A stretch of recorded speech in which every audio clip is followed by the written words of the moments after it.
Welcome, listeners, after a busy day in which I drove from England before satisfying my curiosity in Clarkston and Giffnock. We have driven a few miles further west and checked in here for an overnight stop in Johnstone, our latest forgotten town.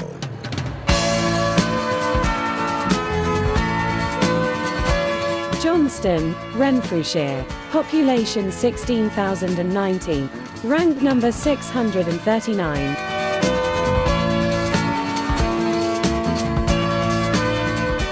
have just emerged from the chip shop with a black pudding supper, which I am now eating on a bench by a tower block opposite Callum's bar, which I intend to visit shortly because apparently it's the only place in the area. It's got real ale and it's actually in the good beer guide. Unfortunately, it also has karaoke tonight, being Saturday, and the signs as I walked past just now were not promising.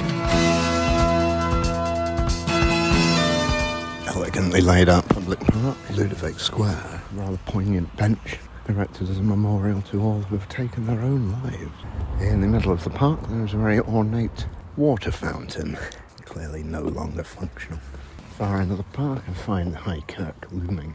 A really intriguing design.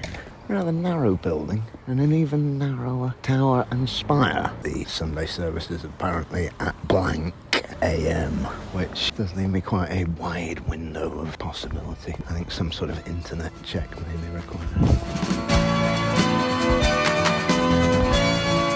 As we return towards High Street, we find Houston Square, rather disparagingly described by Pevsner as having little coherent style or scale. However, even he acknowledges urban credibility, and it does have quite a few benches I could and perhaps should have earlier put to good food consumption use. Rather marvellous war memorial, fellow in the full battle dress in his kilt there. And there's a bandstand. It's in good nick and looks like it probably is used. It was donated by the Laird.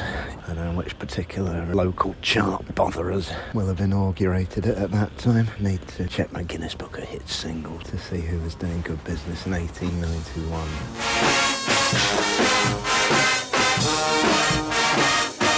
We've got an information panel here, which is nice. Welcome to Johnstone. Johnstone is a lively town, which began life in the late 18th century as a planned town. At the beginning of the Industrial Revolution, water power was vital to the new factories and mills, and the river cart was suitable. And the first mill was built in 1782. The town ended up being the site of a large number of cotton mills, as well as spinning and tool making. The canal from Glasgow got as far as Johnstone, but never went as far as Ardrossan as was originally intended because money ran out. Right, on this note, I am going to the pub. Join me there. There's a pub round the corner. There's a place we'll have some fun. Have a pint of the Jarl, please. Cards. I need to charge you 10 and give you your change back. £10 minimum. Easily solved.